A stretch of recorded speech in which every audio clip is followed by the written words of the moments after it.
Good morning, evening, or afternoon. Wait, did I say evening? No, the one I missed out was night. Hello, everybody. My name is Typhoon Wynn, you can just call me Wynn, and this is episode 16 of Wynn's Russia campaign in Civilization 5. Previously, we have discovered civilizations. Not just mere city-states anymore. Oh, there goes that graphical glitch again. But we have discovered a whole bunch of new people.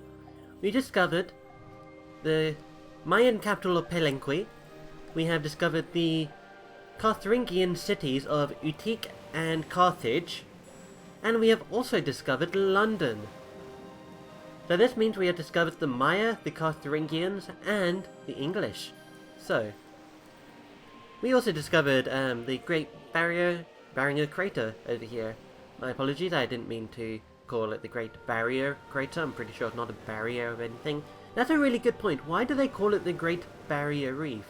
Maybe it's the barrier that separates the coast from the ocean, I suppose? Isn't that off the coast of... I was about to say America. No, Australia. Yeah, I think so. Listen to me agreeing to myself, I don't even know. Anyway, our current plan is we are going to get our... We're going to try and find a nice spot to settle. I mean, I was contemplating settling around here as well. That'll give us access to this marble here. 1, 2, 3. It won't give us access to this or this, which is unfortunate. When planting a city, one thing to always keep an eye out is to place your city near a luxury resource that you don't have yet. Okay, where is your... Okay, there is your field of view. We have met Ormus. Now, I remember I said in one of the earlier episodes that if you're the third... If you're not... Yeah, if you're the third or fourth or so on person to find a city-state, they won't give you anything. Well, that's not true. Because only if you're the first person, then you'll gain 30. If you're the second, third, fourth, fifth, if you're not the first person, they'll just give you half. So there we go. We've met Ormus. Ormus is... Where? Oh, they're over here. Interesting. So, the Cartho-Mayans are the home to Islam. Which is...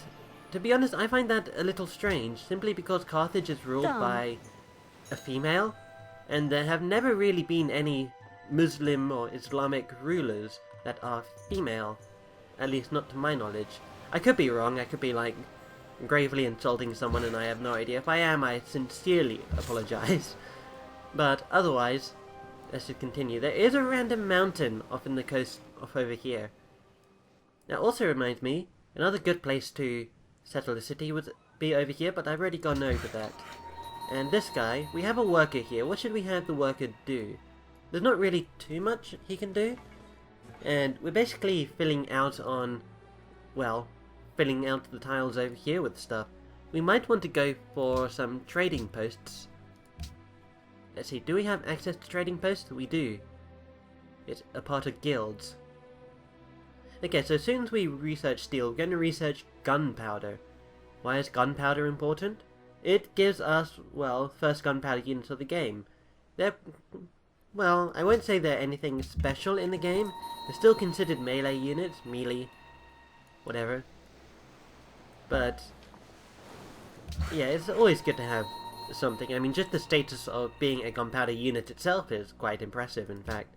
Now, I'm actually going to replace this farm tile with a, whatchamacallit, a trading post here, so that it can provide us with a little bit more gold. We don't really need more gold. We're at plus 34 gold already. That's because we're gaining 23 from other civilizations. That's because of all of those deals that I signed saying, I will give you some silver if you give me 7 gold per turn. And that's how it basically works. It's always good, and so long as we maintain cordial relationships with them, which we won't do for the entirety of the game, because as I mentioned, we are going to want to attack them soon. This is going to be a domination victory. We want to be basically the Scourge of the Earth. Scourge of Roman, Scourge of, well, I was about to say Scourge of God, but, you know, I'm pretty sure these, in this game, they do actually worship a god, so that would be technically incorrect. That's a good... I just asked myself a question. Does um, did like Attila the Hun like have a religion? Did he believe in anything? I don't even know. I have like next to no idea. Okay, so we could settle a city here. This would be a good place. One, because it's around a whole bunch of forest tiles. Two, it's coastal. And three, it had iron and it has copper over here. Which is all pretty good. The problem is it's quite close to the Palenque, sorry, the Meier. And otherwise it'll cause bad relations all around. So I'm not sure if I want to settle here yet. I don't think. I'll have my Russian caravel explore a little bit more. And if only I brought a scout with me, because this way, then that way the scout would have been able to explore the mainland and would have been able to find a whole bunch of new stuff. But oh well. So London has London, Nottingham, and I believe because of that they should also have a few more cities. Nottingham isn't the second city that they found, so okay, it's our turn again. We're going to want to explore this land a little bit more. Seems like there is some sugar over here. We do not have access to sugar ourselves. If we place a city over here, we could use that as a great military standpoint in order to attack the Meier. Unfortunately, they have the Great Wall. Now, what does the Great Wall do? Well, it doesn't prevent you from walking through. You can actually just walk straight through the Great Wall just fine, which is kind of ironic, actually. But while you're inside their territory, even the territory that is not apparently covered by the Great Wall, your units can only move one square per turn. They only have one movement point per turn, which is kind of frustrating, really slows you down. And I haven't really thought of a decent way around it, to be honest. Anyway, back to Moscow. We're going to want to do some more buildings. Let's go for a forge or a workshop. You know, let's go for a workshop. Because of the distance over here, I'm going to want to have the capital focusing on like economic buildings and such to try and support our empire.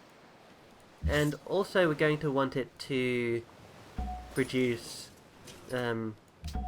wonders as well. Going to need it to become a wonderful city.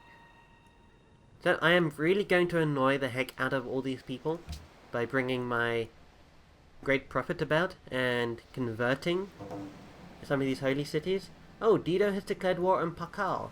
That's interesting. So Dido down here in Carthage has attacked Pakal up here in Meier. I wonder how that's going to go for them. It would be a nice time for us to attack the Meier as well. Unfortunately, we do not have an army ready. Oh wow, does London have... Oh yeah, England has their longbowmen right now. I guess that's not too surprising. I believe longbowmen come in machinery, which is, you know, wouldn't really consider longbows to be machinery per se, but oh well. Now unfortunately, this swordsman can only move one tile at a time. Let's see, what is over here? Seems like there's still more shadow over here. Okay, you know what? I am actually going to have my dude settle over here. This would provide a nice port between my island and over here. And additionally, when we expand a bit more, we could basically just cut off the English trade routes from the Palenque, sorry, from the Meier, and even the Cartho-Mayan, which would cause quite a problem for them. Although, I don't know if trading units, cargo ships, can pass through the influence of another civilization. I don't know. I'll probably want to try that sometime.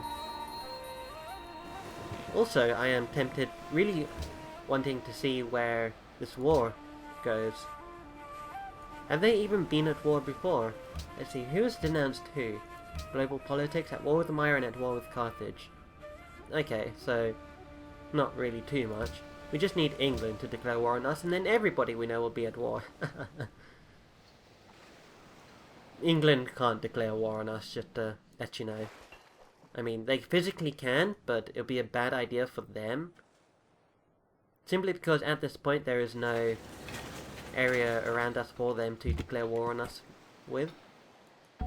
And I think, did I mention this? Another good point of settling over here was because there's a whole bunch of jungle.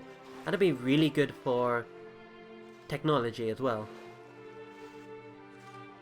Let's see, should we go for a Writers Guild? If we go for a Writers Guild, we could earn culture, and that will help speed up our culture gain. What should we focus on over here? No, let's get another caravel. There's still a whole bunch more of the world to explore, and that we haven't seen yet. Okay, there's a lake over here. We could plant a city right here. The benefits of doing that is we've got access to a lake, we're on the coast, and we're also on a hill. And we still have access to these materials over here. 1, 2, 3. We can still work on those tiles. But the bad thing is it's quite close to the Meier, and they're probably going to want to attack me. So for the time being, I'm just going to leave my Russian settler over here. Now, as for Mr. Great Prophet over here, I'm going to want them to head into Ormus and have them then just proselytize them. I think that's the right word. If my gameplay or if my time in Crusader Kings 2 is anything special. Oddly enough, we can still see the movement tiles of the Great Prophet, so that must be a glitch. Yep, there we go, that got rid of it. Now, our religion. I think we gain stuff for converting... John Henry said to his captain, "A man ain't nothing but a man. And before I let your steam drill beat me down, I'll die with a hammer in my hand." Anonymous, the Ballad of John Henry, the Steel-Driving Man. Okay. Our religion. Do we gain anything for converting someplace? Well, we have tithe, which is generally a good idea to convert a whole bunch of places. Shrine provide 1/2 distance cities with 3 followers and 20% combat strength near enemy cities with this religion. Okay, so proselytize here, that'll give us a bit more income. And because we're using a Great Prophet to do this, it actually removes the influences of the other religions as well, which is very nice for the purpose of spreading religion. So we have founded Novgorod, which is our first city on the mainland. Now we don't want to really get rid of too many of these jungle tiles. We are, however, going to want to add this copper to our... what is it called? To our selection, I suppose? To our list of places? To our list of places. No, that's not even right. To a list of luxury goods. And as for what to build over here, you know, let's actually go and buy a scout. The scout will be useful for exploring this harsh jungle terrain. And we can just use this swordsman over here to keep us well defended. As for what to make, well, we're probably going to want to go for a Krapos. So let's go for a... no, we might want to go for walls, in fact. You know, I think it'd be better to go for the walls. So we'll go for the walls, and we'll have this caravel just continue to explore the outline of the landmass over here. This worker is done with this trading post, I suppose. So go over to here and start making another trading post. Now that's not a really good tile, actually. That's a 1 food, 1 production, 1 gold tile. I think I preferred it when it was farmland, in fact. If we place a... what is it called? A freaking trading post. If we place a trading post here, that would be a 2 food and 1 gold province. So Himeji Castle has been built in a faraway land. Himeji, isn't... that sounds Japanese, in fact. It does look quite Asian as well. So how about we go... Himeji. Bushido realized that in the presence of death, this means choosing death whenever there is choice between life and death. There's no other reasoning. So it's from Yamamoto Tsunetomo. So yeah, I'm pretty sure that is a Japanese building. Extraordinary Japanese castle, one of the most beautiful structures in the world. Wow. Constructed in the 14th century, massively rebuilt in the late 16th century and early 17th century. Tall, imposing multi-story structure constructed of stone and wood, and featuring a brilliant white exterior and a series of beautifully curved rooftops, nicknamed the Right Heron Castle. I don't know if that's a European nickname or if that's a Japanese nickname. Heron, it would be if it was Japanese, or Huron if it's not. Now this dude, we don't really have anything else for this dude to do, although we can go over to here and build a quarry on this stone over here. As for this guy, let's have him move about. Now let's see, do we have any opinion malice? No, nobody has opinion malice with me for placing Novgorod down here. So we are going to want to have our scout go out and explore the land. And this dude. What should we do with this dude? I want to bring him to Carthage, but I think the best way to do that is to avoid suffering attrition, because I think profits lose attrition in... Oh, we can upgrade our swordsman. Long swordsman? Yep, a long swordsman. Excellent. I think profits lose attrition, or they take attrition, which decreases their potency. Oh my god, you have a missionary? Really? Ah, Carthage, you suck. But if we convert their holy site, I don't know what the ramifications of that are, other than they'd hate me. I mean, say like you have a holy city, or a holy site of one religion. I'll just use an example. Say if we bring our great prophet over to Carthage, that'll eliminate all of the Islamic pressure and all the Islamic followers and convert some to the Wynnist faith. If when it's converted they create a great prophet, will that still be an Islamic great prophet? We will want to try and take care of their missionary, because they can still just go around and start reconverting places. A unit has gained promotion. Oh, okay, so we have this dude again. We'll have you go for a boarding party, and we'll have you set sail out into this fog of war over here. Ooh, there's quite a few nasty ships around here as well. Gonna want to deal with those eventually. I've been basically neglecting the barbarian wing of the island. A castle will improve our defense, while an armory will give extra experience for all units. Each source of iron in the city increases production by 1. Let's go for an armory. Sure. Armories are good. And let's also build another armory over here in St. Petersburg. I wonder if it's multiplicative. Say like if you have two armories, it'll actually give you 30 experience. That might be how it is, in fact. Anyway, ending the turn, we've still got a decent lead. Pakal is still quite threatening our lead, but they're still quite far behind. Although if they build a wonder, they ought immediately jump up to first place. The problem with us, however, is that we can't really build a castle, not a castle, a wonder, because there's really no wonders that we can build. Somebody already has built Himeji Castle, which means they already have gunpowder. Which is kind of annoying for me, in fact. And we can control our units again. We'll just have this guy move around here. I want to trace the perimeter of this border to see like if there's any other cities, or just basically gain intel on the entire place. Let's see, there is a barbarian encampment up here, and it looks like it's right next to... This might be York, in fact. I'm pretty sure that would be York. And there's another city-state up here. So we're just going to end our turn. We're going to take a look at our caravel. Did I just hear somebody embark? I think I just heard somebody embark or land or something. Maybe it's a notification that tells you that automated places are... Automated people just have stopped their automation. So Dido has made peace with Pakal.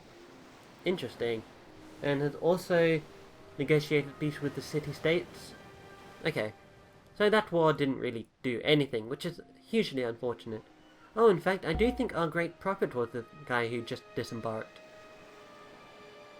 So ignore that, what I was saying about the signal telling us that automated actions are done. You know, the things I just said.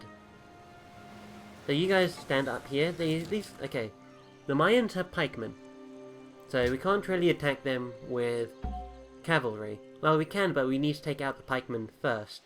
The problem with the pikemen is I find they're quite annoying, actually. Okay, so there's a Cartho-Mayan knight and a swordsman over here. Since they're still using swordsmen, I wonder if that means that we are more militarily advanced than they are. Let's actually take a look, see what our advisors say. Once it's our turn, of course. The advisors should be saying something. Hello, Mr. Advisors, there we go. So the English Empire is weaker than us, but not too much weaker. And the Cartho-Mayans are... Sorry, the Carthaginians. Not Cartho-Mayans. Carthaginians. They are stronger than we are, so we don't want to annoy them. And the Mayan Empire is the same as the English. If we research navigation, we get access to the frigate. Okay. We need more units to defend our civilization, and it's time for a barbarian age to go extinct. But we've coexisted in peace for so long. I mean, they probably have their own civilization going over there in that little encampment thing. They seem to have an okay enough navy, I suppose. Well, at least for now. It seems like we have also encountered some ice, so this will be the polar north. We've met Vilnius. And it seems like they are also the ally of England. So England might be going for a diplomatic victory, if I had to guess. Personally, I don't know what the preference for English winning or victory conditions would be. There's Utique here, and then there's Carthage down here. Right. I'm going to tell this great prophet to disembark onto here, and then just land in Carthage by the water. You guys, okay, you guys are done. Is there a camp here? There is a camp there. Just go over here and, you know, just get another farm going over here. Unit needs orders. Okay, you. So it seems like there's more land up here. You can tell because there's food. Oh! The Great Barrier Reef. The discovery of the Great Barrier Reef has improved happiness in the Empire. And the thing with the Great Barrier Reef is, there's two tiles. So this tile is the Great Barrier Reef, and so is this tile. So that'd be great. We should settle a city over here, simply to make use of these modifiers, in fact. Now, if we were playing as Spain, all of these modifiers would be doubled. So these two tiles would yield 8 science, 4 gold, 4 production, and 8 food. Which is quite nice, in fact. That's quite a lot. Unfortunately, we're not playing as Spain. If I haven't mentioned it before, Spain, they get double the benefits from natural wonder tiles. And they also gain money every time they discover a natural wonder. And they gain like 500 if they discover it first, and only 100 if they don't. The great thing about that is, the 500 gold you get from discovering a natural wonder first allows you to just outright buy a settler and settle near that area. Which is quite nice, in fact. Ooh, okay. Mae fi yw buddig, brenhines y Celtiaid, peidied neb am Trambrisoi. So we had met Boudica, the pious of the Celts. Boudica is, historically, the woman who almost convinced the Roman Empire to never try and take over the British Isles. Unfortunately, it didn't last, and the Romans did eventually take over. But in this game, she is rather focused on faith. Wow, she's not doing very well. 0 gold, minus 10 gold per turn. Wow. Okay, you don't have any luxury resources, and I can't actually ask for any money from you in exchange for silver. So let's just accept embassies. Bit sure. I believe she actually speaks Welsh as well. Now let's see, where does she live? She lives, wow, all the way over here in Edinburgh. I mean, I knew Edinburgh was their capital, but I'd assume it would be somewhere closer to the eastern side of the map. Oh. So apparently, has somebody discovered that the world is round? Apparently we can just keep rotating around like this. That normally only ever happens when somebody finds out that the world is round. Or it could just be something else completely. Now, have we moved this caravel yet this turn? We have not. So move over to here, just keep moving about. And yeah, this is the polarized north. In fact, I think that there is the northern border of the map. That place will never be uncovered. So we have now got copper into our luxury goods. And we have 5 happiness. Oh, I think one thing I want to do is I wanted to purchase a harbour. We can't. Dang, that sucks. We're still gaining 31 gold per turn, mind you. We should really want to get some more trade routes, in fact. Let's take a look. From Sidon to Palenque, we'll gain 10 gold. They'll gain 4 gold. We'll also gain 1 science, at the cost of exchanging religious pressure. St. Petersburg to If. These are all boats. These are all coastal sea trade routes, should I say. So let's go and queue up a few. So do that show queue. Let's queue up a few cargo ships. 1, 2, and then 3. Do we have a land route? St. Petersburg to Wellington. We do have a land trade route. And then let's go for another cargo ship. There we go. I was about to click workboat. I hope I haven't clicked workboats over here. No. All cargo ships. Okay. Let me take a quick look at the time of this episode. Oh wow, okay. We've actually gone quite over the time of this episode. So, we've just discovered Almaty. They are the ally of the Meier. I will see you guys in the next episode. I hope you have enjoyed. I'll see you then. Take care.